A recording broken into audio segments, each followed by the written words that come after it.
حضرت ابو ہریرہ بخاری کی حدیث ہے، عرض کی انی اسمع منک حدیثا کثیرا یا رسول اللہ فانساؤ، یا رسول اللہ صلی اللہ علیہ وسلم میں آپ کی بہت سی باتیں سنتا ہوں مگر بھول جاتا ہوں، تو کرم فرما دیجیے، مجھے نسیان ہے، بھولنے کی بیماری ہے، آپ کی احادیث یاد رکھنا چاہتا ہوں، ارشادات یاد رکھنا چاہتا ہوں مگر بھول جاتا ہوں، آقا کرم فرمائیے۔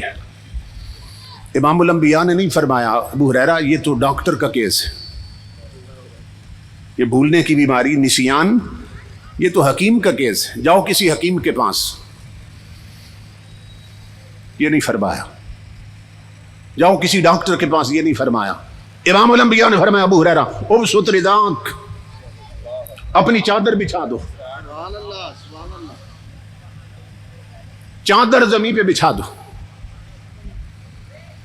اب سوچئے کہ حضرت ابو ہریرہ کے سوال کے ساتھ اس جواب کا کوئی جوڑ بنتا ہے کہ وہ عرض کر رہے ہیں میرا حافظہ کمزور ہے، اور امام الانبیاء صلی اللہ علیہ وسلم فرما رہے ہیں، فرماتے ہیں چادر بچھا دو، تو ابو ہریرہ نے چادر بچھا دی۔ یہ عرض نہیں کر رہے کہ یا رسول اللہ میں نے کھجوریں نہیں مانگی جو چادر میں ڈالنا ہے، میں نے اناج تو نہیں مانگا آپ سے، میں نے تو حافظے کی کمزوری کی بات کی۔ ابو ہریرہ یہ بات ہی نہیں کر رہے، کیوں؟ وہ صحابی ہیں، وہ جانتے ہیں ڈاکٹروں کی دوا کا طریقہ اور ہے، مصطفیٰ کی عطا کا طریقہ اور ہے۔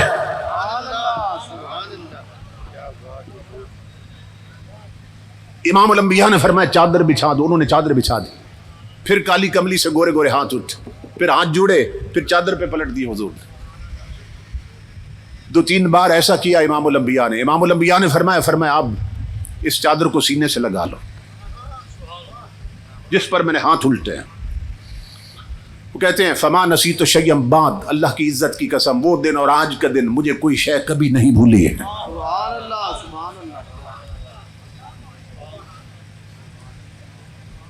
اب دیکھنے میں حضور کے خالی ہاتھ اٹھے تھے اور خالی ہی جڑے تھے اور خالی ہی مڑے تھے، خالی ہی پلٹے تھے، تو دیکھنے والے نادانوں نے جو خالی ہاتھ دے کے تو کہنے لگے خالی تھے، کچھ نہیں تھا ان کے پاس۔ اعلی حضرت فرماتے ہیں نادان یہ ابو ہریرہ سے پوچھ ان خالی ہاتھوں میں کیا تھا، وہ مالک کونین ہیں، وہ پاس کچھ رکھتے نہیں، دو جہاں کی نعمتیں ہیں ان کے خالی ہاتھ میں۔